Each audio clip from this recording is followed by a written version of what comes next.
है। घटना के बाद से लोगों में दहशत है। दिल्ली में 24 घंटे में दूसरी ये बड़ी आपराधिक घटना सामने आई है। पुलिस के मुताबिक आपसी रंजिश का ये पूरा मामला है। तो दिल्ली से एक बार फिर हत्या की वारदात और 35 साल के युवक की हत्या कर दी गई है। 24 घंटे में ये दूसरी बड़ी आपराधिक घटना है। इस पूरे मामले को लेकर अभी जांच हो रही है और अभी जो पुलिस है शुरुआती दौर में ये बता रही है कि पूरा मामला जो है वो आपसी रंजिश का है। अब आगे जब जांच होगी इसके बाद सामने आ पाएगा कि आखिर इस युवक की हत्या करने के पीछे की असल वजह क्या रही है। लेकिन शास्त्री पार्क में खुलेआम इस वारदात को अंजाम दिया गया और इसके बाद पूरे इलाके में सनसनी देखने को मिल रही है। लोगों में दहशत का माहौल इसलिए ज्यादा बढ़ता हुआ नजर आ रहा है क्योंकि ये दूसरी घटना है बीते 24 घंटे के अंदर।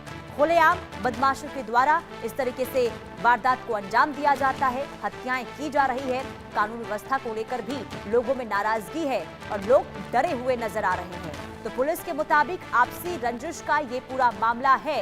हालांकि पुलिस अब इस पूरे मामले को लेकर जांच करती हुई नजर आ रही है। दो तस्वीरें हम आपको दिखा रहे हैं। इस वारदात के बाद वहां पर पुलिस पहुंचती है और पूरे इलाके को वहां पर जो जांच पड़ताल है वो शुरू कर दी गई है। फ्लैग मार्च भी वहां पर पुलिस निकालती हुई नजर आई। राष्ट्रीय राजधानी दिल्ली में आपराधिक घटनाएं थमने का नाम नहीं ले रही हैं। अपराधियों के हौसले इतने बुलंद हैं कि आते हैं वारदात को अंजाम देकर फरार हो जाते हैं। वहीं शास्त्री पार्क थाना इलाके के अंतर्गत आने वाले बुलंद मस्जिद में भी समीर नाम के युवक की चाकू और गोलियों से मारकर ताबड़तोड़ हत्या कर दी गई है। बात करने के लिए समीर के परिजन हमारे साथ मौजूद हैं। क्या पूरा मामला था, क्या पूरा हादसा हुआ? पूरा हादसा ये था, हम दुकान बंद करके अपना घर की तरफ बढ़ रहे थे। वहाँ लोगों को चिल्लाते हुए भागते हुए देखा तो पूछा क्या हुआ, तो कह रहे हैं गोली चल गई, गोली चल गई। तो हम भी अपने घर की तरफ चले, जैसे लोग बाग चले। तो वहाँ जब जैसे ही घर के पास पहुँचे वहाँ भी हमने पूछा क्या हुआ, तो किसी ने बताया कि गोली चल गई, वहाँ ऐसे बंदे मारा हुआ पड़ा है। हमने जाके देखा, देखने के बाद जब हमने पलट के देखा, उसको सीधा किया तो हमारा समीर पहलवान, जो कम्मू नाम से मशहूर है इस कॉलोनी में, कम्मू पहलवान, तो उसे उस समय उसका सांस था। हमने लोगों से मदद भी मांगी, कई लोगों से गाड़ी दे दो, हेल्प कर दो। किसी ने किसी तरह की कोई मदद नहीं की। फिर हम उसको अपने कंधे पे 4 भाई लेके आगे तक गए। वहाँ से 3 पहियों का रिक्शा होता उस पर रखा, रखने के बाद फिर हमने रोड तक बैटरी रिक्शा करने के बाद हॉस्पिटल ले गए। वहाँ ले जाके जब डॉक्टरों ने ECG वगैरह किया तो मृत घोषित कर दिया। अगर हमें 10 मिनट, जिस तरह से हमें यहाँ टाइम लगा, 10 मिनट हमारे खराब गए। अगर कोई गाड़ी दे देता, कोई व्यवस्था मिलती तो शायद हमारा भाई आज हमारे बीच में होता। रात कितने बजे की घटना है? रात ये 10:30 पौने 11 की वारदात है। कौन लोग थे जिन्होंने हमला किया? इन लोगों का तो खैर अनजान चेहरे थे, नए चेहरे थे। किसी से अभी कुछ किसी तरह का पता नहीं लग पाया। बाकी CCTV कैमरे हैं यहाँ, वो चेक किए जा रहे हैं। उसके बाद ही पता लगेगा कौन है, कहाँ के, क्या है। हमलावर कितने थे? हमलावर सुनने में आ रहा 4 थे ये। चारों के पास हथियार? चारों के पास हथियार थे। गोली ही चलाई गई थी और हथियार भी? नहीं, गोली भी चली है और चाकुए भी मारे हैं। कितने वार समीर पे किए गए? समीर पे लगभग 5 से 7 बार हुए हैं। 2 बार पेट में है, बाकी सर में है जी। अगर बात की जाए तो क्या किसी तरीके की आपसी रंजिश, कोई लड़ाई, क्योंकि जिस तरीके से आप बता रहे हैं समीर अपने इलाके में काफ़ी फेमस थे, तो क्या किसी से कोई आपसी रंजिश? आपसी रंजिश का कोई मतलब ही नहीं है। जितनी महल मोहब्बत वाला बंदा था, अच्छे बुरे सब लोग उनके पास आते थे, अपनी बात रखते थे। वो सबकी बात रख के सुना के सबके मसले हल करता था। छोटे से लेके बड़े तक की मोहब्बत दिलों में थी लोगों की। फिलहाल पुलिस कार्रवाई की बात की जाए तो पुलिस किस तरीके से कार्रवाई करती हुई? पुलिस तो इस समय भी देखो टाइम हो चुका है 9 के आसपास, अभी तक ये नहीं पता लग पाया कौन थे, कहाँ के थे, क्या था। कोई काम नहीं है अभी पुलिस का। चलिए, बहुत बहुत शुक्रिया हमसे बात करने के लिए। हमारे साथ समीर के परिजन, जिन्होंने साफ तौर पे बताया कि किस तरीके से रात को इस घटना को अंजाम दिया गया। समीर के ऊपर कई वार किए गए। 4 हमलावर थे जो अपने हाथों में हथियार लेकर आए थे और समीर पर ताबड़तोड़ वार कर दिए, जिसके बाद समीर की मौत हो गई। फिलहाल पुलिस कार्रवाई की बात की जाए तो फिलहाल पुलिस चुप्पी ठाने बैठी हुई है। लगातार CCTV फुटेजेस खंगाले जा रहे हैं ताकि अपराधियों को जल्द से जल्द पकड़ा जा सके। लेकिन ये कहा जा सकता है कि कहीं ना कहीं नॉर्थ ईस्ट डिस्ट्रिक्ट में अपराधियों के हौसले इतने ज्यादा बुलंद हो चुके हैं कि आपराधिक घटनाओं को अंजाम देने के बाद कोई भी खौफ अपराधियों में देखने को नहीं मिल रहा है। वीडियो जर्नलिस्ट अंकुश के साथ भावना, इंडिया न्यूज, दिल्ली।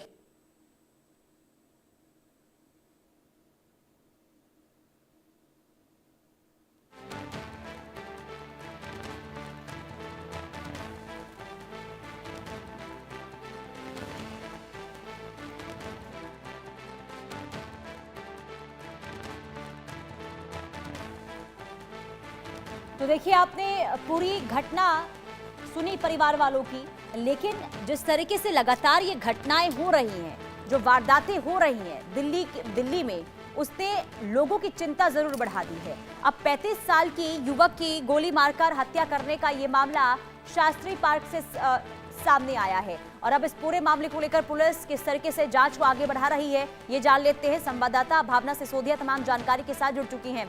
भावना, पुलिस किस तरीके से जांच को आगे बढ़ा रही है, अब तक जांच कहां तक पहुंची है? जी देखिए, जिस तरीके से नॉर्थ ईस्ट इलाके से लगातार आपराधिक घटनाएं सामने आ रही हैं, वहीं कल देर रात यानी कि 11:28 के आसपास शास्त्री पार्क इलाके के बुलंद मस्जिद के पास एक समीर नाम के युवक की जो है हत्या कर दी गई है, जिसके बाद पुलिस जो है पूरी तरीके से अलर्ट मोड पर नजर आ रही है। वहीं मस्जिद के आसपास लगे सीसीटीवी कैमरा जो है खंगाले जा रहे हैं। जिस समय घटना हुई थी, तो घटना के बाद फॉरेंसिक टीम ने मौके पर पहुंच के तमाम साक्ष्य जुटाए और अलग अलग एंगल से जो है पुलिस फिलहाल मामले की जांच कर रही है। देखिए, कहा जा सकता है इससे पहले भी अगर देखा जाए तो लगातार नॉर्थ ईस्ट इलाके से एक के बाद एक आपराधिक घटनाएं जो हैं सामने आ रही हैं। वहीं जिस तरीके से कल शास्त्री पार्क इलाके में इस घटना को अंजाम दिया गया, उसको देखते हुए साफ तौर पे कहा जा सकता है कि अपराधियों के हौसले जो है वो पूरी तरीके से बुलंद होते नजर आ रहे हैं। आपराधिक घटनाओं को अंजाम देकर अपराधी फरार हो जाते हैं। वहीं समीर के परिवार की माने तो समीर के परिवार का यह कहना है कि समीर की किसी से भी कोई भी आपसी दुश्मनी या रंजिश नहीं थी, लेकिन जब रात को समीर खाना खा के अपने घर से बाहर घूमने के लिए निकले तो मस्जिद के बाहर 4 अज्ञात हमलावरों ने उनके ऊपर हमला कर दिया। परिवार वालों को यह भी जानकारी मिली है कि जो हमलावर है उनके हाथों में हथियार थे और समीर के ऊपर कई वार किए गए। 2 वार पेट पे किए गए, बाकी वार सिर पे किए गए, जिसकी वजह से समीर की जो है मौत हो गई है। फिलहाल पुलिस जो है तमाम सीसीटीवी फुटेजेस खंगाल रही है, अपराधियों को पहचानने की कोशिश की जा रही है और वही तमाम टीमों का गठन किया गया है जो कि अपराधियों की धरपकड़ में जुट चुका है। ये कहा जा सकता है कि पुलिस भी लगातार प्रयास कर रही है, कोशिश कर रही है कि अपराधियों को जल्द से जल्द पकड़ा जा सके। आखिरकार जो समीर की हत्या की गई है उसकी वजह सामने आ सके कि किस वजह के चलते इन अज्ञात हमलावरों ने समीर के ऊपर इतने वार किए कि समीर की मौत हो गई है। लेकिन भावना, पुलिस ये कह रही है ये आपसी रंजिश का मामला है, लेकिन परिवार वाले ये कह रहे हैं कि किसी की दुश्मनी नहीं थी अब युवक की। तो आखिर किस एंगल से इस पूरे मामले की जांच पुलिस कर रही है? जी देखिए, मैं आपको बता दूं तो पुलिस द्वारा जो है तमाम एंगल से जांच की जा रही है। कोई पैसों का लेन देन, आपसी दुश्मनी, पुरानी रंजिश, हर एंगल से जो है मामले की जांच की जा रही है। लेकिन जिस तरीके से परिवार का साफ तौर पे ये कहना है कि समीर की किसी से कोई भी दुश्मनी नहीं थी, बल्कि समीर अपने क्षेत्र में जो है सभी लोगों से मिलजुल कर रहता था और उनकी समस्याएं भी सुनता था, उनकी समाधान कराने की कोशिश भी करता था। तो कहीं ना कहीं पुलिस द्वारा अब जो है हर एंगल से जांच की जा रही है और अपराधियों को जल्द से जल्द पकड़ने की कोशिश की जा रही है, क्योंकि जब तक अपराधियों को नहीं पकड़ा जाएगा तब तक ये वजह स्पष्ट नहीं हो पाएगी कि आखिरकार किस वजह के चलते जो है समीर की हत्या कर दी गई है।